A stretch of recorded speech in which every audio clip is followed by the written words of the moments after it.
कन्नौज में आयोजित बुद्ध सम्मेलन में पहुंचे डिप्टी सीएम ब्रजेश पाठक। सपा मुखिया अखिलेश यादव पर तंज कसते हुए बोले, डिप्टी सीएम 2 बार कन्नौज आने के बाद भी प्रत्याशी की घोषणा नहीं कर रहे हैं। शायद कन्नौज पहुंचने से पहले ही बिल्ली रास्ता काट जाती है। प्रदेश के डिप्टी सीएम ब्रजेश पाठक आज कन्नौज के दौरे पर रहे। कन्नौज में एक निजी गेस्ट हाउस में डिप्टी सीएम ने बूथ अध्यक्षों के सम्मेलन को संबोधित किया। उन्होंने कहा कि जिसका बूथ मजबूत उसका चुनाव मजबूत, इसलिए सजगता से कोई कोताही न बरती जाए और बढ़ चढ़कर मतदाताओं को मतदान के प्रति जागरूक कर मतदान कराया जाए। डिप्टी सीएम अपने कार्यक्रम में सपा मुखिया अखिलेश यादव और कांग्रेस के युवराज राहुल गांधी पर भी चुटकी लेते हुए नजर आए। ब्रजेश पाठक ने यहाँ कहा कि सपा के युवराज अखिलेश यादव कन्नौज से अपने 2 चुनावी दौरे के बाद भी प्रत्याशी की घोषणा नहीं कर पा रहे हैं। शायद लखनऊ से निकलते ही रास्ते में बिलैया उनका रास्ता काट जाती है। उन्होंने कहा कि सपा के पास कोई नीति और एजेंडा नहीं है।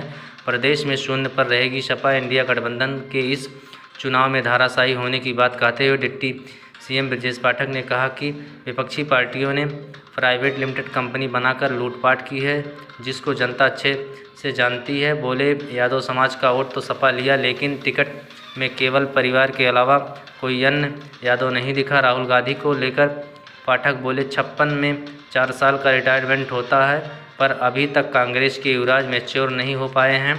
अयोध्या में राम मंदिर को लेकर पाठक ने कहा कि कांग्रेस से लेकर इंडिया गठबंधन ने कोई प्रयास नहीं किया, लेकिन मोदी जी ने करके भी दिखा दिया। चुनाव में विपक्षी गठबंधन को अभी से धाराशाही बताते हुए ब्रजेश ने कहा कि पहले चरण में संपन्न हो रहे चुनाव में हम सभी जगह जीत रहे हैं। उन्होंने कहा कि लोकसभा का यह चुनाव भ्रष्टाचारियों और मोदी जी के बीच है। विपक्षी गठबंधन इसलिए खिसियाया हुआ है कि उनके नेताओं और भ्रष्टाचार करने वालों को जेल भेजा जा रहा है। बस 2014 में लगातार मोदी जी की सरकार को सफल बताते हुए ब्रजेश पाठक ने कन्नौज की जनता से भाजपा के साथ चुनाव में वोट देने की अपील की। अपने कार्यक्रम के दौरान डिप्टी सीएम सपा और कांग्रेस पर हमलावर दिखे, वहीं अपनी सरकार की उपलब्धियां बताते हुए नजर आए। कार्यक्रम में डिप्टी सीएम का माला पहनाकर, स्मृति चिन्ह देकर और स्वागत कर बड़ी संख्या में पार्टी के नेताओं और पदाधिकारियों ने उनका स्वागत किया। बड़ी संख्या में भाजपाइयों का जनसैलाब मौके पर नजर आया। कांग्रेस पार्टी तो खुद ही डिरेक्ट हो गई है, उनके नेता क्या बक करते कुछ पता ही नहीं चलता। आज तक 56 साल में उनको लोग कहते हैं मैच्योर नहीं हो पाए। 56 साल में 4 साल बचा है रिटायर होने में। अगर सरकारी नौकरी लेती 4 साल बाद रिटायरमेंट हो जाता, अभी तक मैच्योर नहीं हो पाए। पेंशन पर जाने का वक्त आ गया है और उनके जोड़ीदार दूसरे लड़कों की जोड़ी भी उससे कम नहीं है। उनको भी पिताजी की वजह से सत्ता मिल गई, लेकिन कन्नौज का हाल क्या आप अच्छी तरह जानते हैं। इसलिए मैं आपके बीच में कहने के लिए आया हूं, हमको तुलनात्मक अध्ययन करना कौन बेहतर है। गुंडगी, अराजकता, भ्रष्टाचार, इन सबको बढ़ावा देने वाले लोग या भारतीय जनता पार्टी जो भारत माता को सर्वोपरि मानते हुए भारत का झंडा दुनिया में सर्वोच्च शिखर पर फहराने का काम है, उसका उदाहरण आपको देना चाहता। मोदी जी से पहले जब भी भारत पर आतंकवादियों ने हमले किए, दुश्मन देश के माध्यम से हमले किए, उस समय के प्रधानमंत्री कहते थे अब की बार आओगे तो बताएगी, आखिरी चेतावनी है। लेकिन जब पुलवामा में अटैक हुआ तो मोदी जी ने पाकिस्तान में बैठे आतंकवादियों को समूल नष्ट करने का काम किया था। पूरी दुनिया ने देखा और केवल नष्ट ही नहीं किया था। आप लोगों को याद होगा, एक हमारा जहाज लड़ाकू विमान पाकिस्तान में जाकर के फंस गया था। वो लंबी मूछ वाले पायलट का क्या नाम था, आपको याद होगा? लोग कहते थे अभिनंदन गए, क्या कहते थे? और हम लोग टेलीविजन पर बैठ करके देख रहे थे, जैसे मैच चल रहा हो और एक बात बची हो, 6 रन बनाना हो और धोनी खेल रहे हो, टेलीविजन तक के लिए आए हम लोग बैठे थे। दूसरे दिन देखा अभिनंदन सकुशल नया कपड़ा पहनकर वापस आए। ये है बदले हुए भारत की ताकत, ये है। रूस यूक्रेन का युद्ध चल रहा, हजारों की संख्या में नौजवान वहां पढ़ने के लिए जाते हैं। प्रधानमंत्री जी ने, मोदी जी ने रूस से भी बात की, यूक्रेन से भी बात की और तिरंगा लेकर के जो बच्चे चले, एक गोली भी नहीं चली, सकुशल सारे बच्चे भारत वापस आए। ये है बदले हुए भारत। ये संभव कैसे हो पाया? ये संभव सब आपकी वजह से हुआ, कन्नौज के लोगों आपकी वजह से। आपने सुब्रत जी को जिताया और सुब्रत को जिताया तो मोदी जी प्रधानमंत्री बने, और मोदी जी प्रधानमंत्री बने तो भारत माता का झंडा आज आकाश में है। दुनिया भारत जो बोलता है दुनिया को। इसलिए मेरे मित्रों आपसे हम कहने के लिए आए, और कन्नौज के लोग इसे भी पूजा पाठी है। अयोध्या में रामलला का मंदिर बन गया, 500 बरस इंतजार करना पड़ा। ये कांग्रेसी सुप्रीम कोर्ट में लिख करके दे दिए थे कि रामलला अयोध्या में पैदा भय है कि ना कुछ पता नहीं है। ये सुप्रीम कोर्ट में लिख करके दिया था। लेकिन आज हम कह सकते हैं माननीय मोदी जी ने मंदिर का शिलान्यास भी किया और दुनिया के सामने प्रभु राम का मंदिर का लोकार्पण भी करके दिखा दिया है कि भारतीय जनता पार्टी लोग कहते थे धारा 370 खत्म नहीं होगी। कश्मीर के आतंकवादी गुट के लोग कहते थे खून खराबा हो जाएगा, लेकिन मोदी जी के मार्गदर्शन में अमित शाह जी ने, गृह मंत्री जी ने जब पार्लियामेंट में घोषणा की, मच्छर के मरने के बराबर भी खून नहीं बहा। आज कश्मीर भारत पर मुकुट की तरह चमक रहा है, भारत माता के मुकुट की तरह। इसलिए मेरे साथियों आपसे हम कहने के लिए आए, पानी, बिजली, सड़क, स्कूल, अस्पताल, सैकड़ों गरीब कल्याण की योजनाएं हैं जो घर घर पहुंचने का काम है। और दूसरी तरफ समाजवादी पार्टी का ट्रैक रिकॉर्ड आप देखिए, 4 बार उन्हें सरकार बनाने का अवसर मिला है, और जब सरकार बनी तो 18 लोग एमपी एमएलए जिला पंचायत एक परिवार में रहे।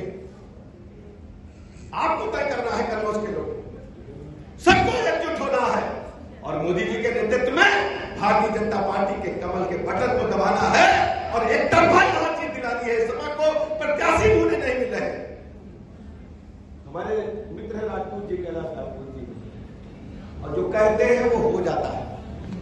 हमसे कान में कह रहे थे, अखिलेश के साथियों को बताए, जब अखिलेश लखनऊ से चले तो मिलैया रास्ता काट गई। तो वो आए थे प्रत्याशी घोषित करने, बहुमा मिलैया रास्ता काट गई, अफगुल हो गया। तो मामला तो सही है, आप तो सही करते जा रहा है। तो भैया सब लोग देखो, जिसको जिसको नौजवानों अगर कुछ इम्तिहान देना है तो राजपूत जी के घर जाकर के कुछ कहवा लो। मैं भी काम करता हूँ, मैं भी कहूँगा भैया कहो, कहला दिया है। तो सब लोग एकजुट हो जाओ, कन्नौज हमारा घर है, हमारा परिवार है। हम बचपन से आते जाते रहते हैं, और कन्नौज के लोगों ब्रजेश पाठक आपके चरणों की सेवा करने के लिए हमेशा तैयार है। कभी हमारी जिम्मेदारी में जिम्मेदारी के साथ कहता हूं, आप सबको एकजुट होकर के कमल का बटन दबाना है, और प्रचंड बहुमत के साथ भारतीय जनता पार्टी को, सुब्रत को जिताना है। ये आप सबकी जिम्मेदारी है। शब्दों के साथ मैं आप सबको सबसे पहले आप सबका हृदय से आभार प्रकट करता हूं। बहुत देर से आप यहां इकट्ठा हैं, लगभग सारी बातें आ चुकी हैं। सुब्रत जी ने, असीम जी ने पूरी बातें आपको बताई केंद्र प्रदेश की योजनाओं के बारे में। बहुत अधिक न कहते हुए केवल 2 बातें आपसे करने के लिए आया। ये चुनाव माननीय मोदी जी के और देश के भ्रष्टाचारियों के बीच में है। यूपीए 1 और 2 की सरकारें 4 से 14 तक कांग्रेस पार्टी के नेतृत्व में चली थी। इससे पहले भी 60 से अधिक वर्षों तक कांग्रेस की सरकार रही। लगातार भ्रष्टाचार के आकंठ दलदल में डूबी हुई सरकारें थी। उनके ढेर सारे मंत्री जेल में थे, चाहे खेल मंत्री हो, चाहे संचार मंत्री हो, चाहे कोयला मंत्री हो। भ्रष्टाचार के आकंठ दलदल में डूबने के बाद देश के लोगों ने 14 में माननीय मोदी जी को सत्ता सौंपी। 14 से लेकर अब तक देश में गरीब आदमी के जीवन स्तर को ऊपर उठाने में भारतीय जनता पार्टी कामयाब हुई है। मोदी जी घर घर पहुंच चुके हैं, लोगों का भरोसा मोदी जी पर बढ़ा है। और दूसरी तरफ देश में भ्रष्टाचार करने वाली पार्टियां नाम बदल करके छद्म नाम रख करके, पहले यही लोग यूपीए 1 और यूपीए 2 के नाम से थे, अब यही लोग इंडी गठबंधन के नाम से आपके समझ आए। पार्टियां वही है, नाम सिर्फ बदला है। तय हमें करना है कि हम भारत माता का झंडा आकाश की बुलंदियों को ले जाने वालों के साथ खड़े होंगे कि भ्रष्टाचारियों के साथ खड़े होंगे। कन्नौज का एक अपना इतिहास है। कन्नौज से निकली हुई चिंगारी पूरे देश में गई है, चाहे स्वतंत्रता संग्राम का आंदोलन हो या अन्य कोई अवसर रहे हो। वर्तमान परिस्थितियों में मोदी जी की लहर पूरे देश में चल रही है। विपक्षी गठबंधन पूरी तरह से धराशायी है, उनके ढेर सारे मुख्यमंत्री जेल में हैं। समाजवादी पार्टी की गुंडाई अराजकता से लोग ऊब चुके हैं। उत्तर प्रदेश के लोगों ने उन्हें जीरो करार दे दिया है। यादव समाज के ढेर सारे साथी मंच पर भी है, सामने भी बैठे, मैं पहचानता हूं। समाजवादी पार्टी ने यादव समाज का वोट तो लिया,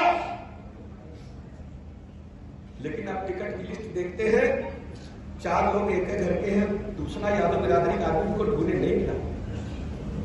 मैं यादव समाज के लोगों से कहना चाहता हूं, आपको मनन करना होगा, देखना होगा कि आप जिनके साथ खड़े थे, जिनकी वजह से आप बदनाम हुए, ये वोट सिर्फ समाजवादी पार्टी का है, आज वो आपके साथ नहीं है। भारतीय जनता पार्टी सबकी पार्टी है। आज आपसे कोई पूछे, जो पीछे व्यक्ति बैठा है, कि समाजवादी पार्टी का अगला अध्यक्ष कौन होगा, तो सब यही बता देंगे अखिलेश का बेटा जब बड़ा हो जाएगा, अखिलेश बूढ़े हो जाएंगे तो वही अध्यक्ष हो जाएगा। कांग्रेस पार्टी का सबसे बड़ा नेता कौन होगा, तो लोग कहेंगे राहुल गांधी की शादी हो जाएगी तो राहुल गांधी का लड़का अगर हुआ, बेटी हुई तो जो होगा वो हो जाएगा, यही तो है। शरद पवार की पार्टी का नेता कौन होगा, तो उनकी बेटी सुप्रिया सुले होगी। उद्धव ठाकरे पार्टी का नेता कौन होगा, तो उनका बेटा होगा। उधर करुणानिधि का बेटा सत्ता संभाल चुका है। चारों तरफ पिता पुत्र एक पारिवारिक प्राइवेट लिमिटेड कंपनी बना करके विपक्षी दलों ने रखने का काम किया। दूसरी तरफ भारतीय जनता पार्टी का बयान करिए, जो सबसे पीछे बैठा बूथ अध्यक्ष है, कल वो जिला अध्यक्ष होगा, प्रदेश अध्यक्ष होगा, राष्ट्रीय अध्यक्ष होगा, और किसी भी भारतीय जनता पार्टी सबकी पार्टी है, किसी एक व्यक्ति की नहीं है, किसी एक जाति की नहीं है। यह सर्व समाज की पार्टी है। हिंदू, मुस्लिम, सिख, ईसाई सबका सम्मान भारतीय जनता पार्टी में है। इसलिए भारतीय जनता पार्टी को सबसे बेहतर भारत के लोग मानते हैं। आज पूरे गांव गली मोहल्ले में चर्चा होती है कि हम मोदी जी के साथ चलेंगे, हम मोदी जी को जिताएंगे।